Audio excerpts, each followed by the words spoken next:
Well, uncertainty looms over a new ceasefire deal in the ongoing Israel-Hamas war. Now, the Hamas Chief Ismail Haniyeh's visit to Egypt and the Mossad chief's engagement with other officials for the talks are seen as a positive sign. However, both sides have again indicated that a new agreement right now might be off the table. Now, Hamas has reportedly rejected an Israeli proposal for a week-long truce. It has insisted for Israel to implement a ceasefire before negotiations. Now, Israeli Prime Minister Benjamin Netanyahu has meanwhile vowed to continue with the war and eliminate Hamas.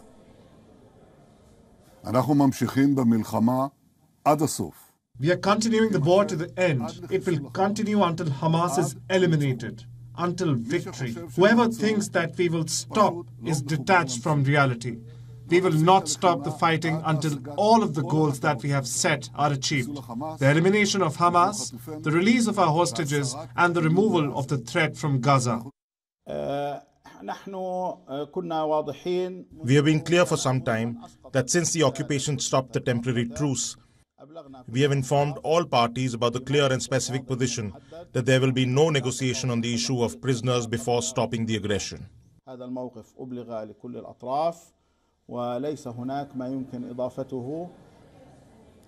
US President Joe Biden also said that the country is pushing for a new deal. However, it is not expected soon. Meanwhile, a United Nations Security Council vote on Gaza has again been delayed for a third day straight. Biden says that United States' support for the resolution is unresolved.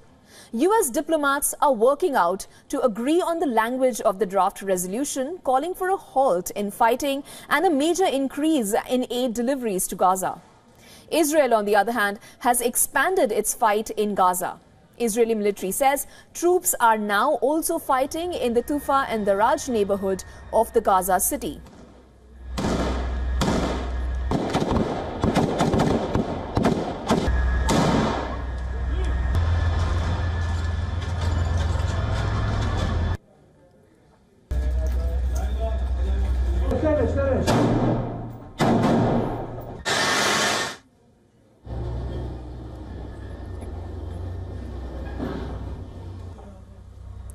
Israel has released footage of a vast tunnel network they uncovered in Gaza that it says were used by Hamas leaders.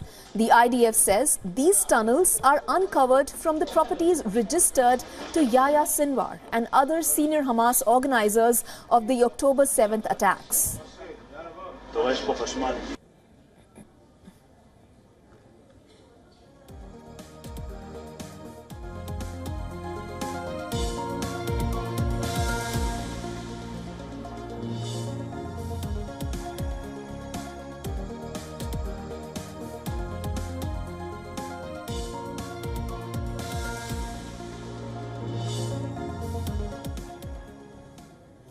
Now, the Israeli onslaught continues in southern Gaza. At least 12 people have died in Israeli strikes in Rafah in the last 24 hours, while dozens were wounded.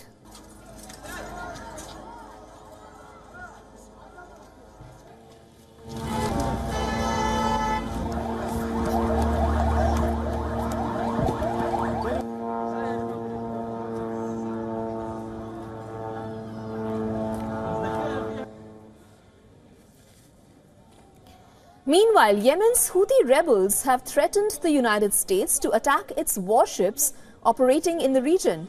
Now, this is in response to the United States' announcement of the establishment of a new international coalition to protect commercial vessels sailing through the Red Sea.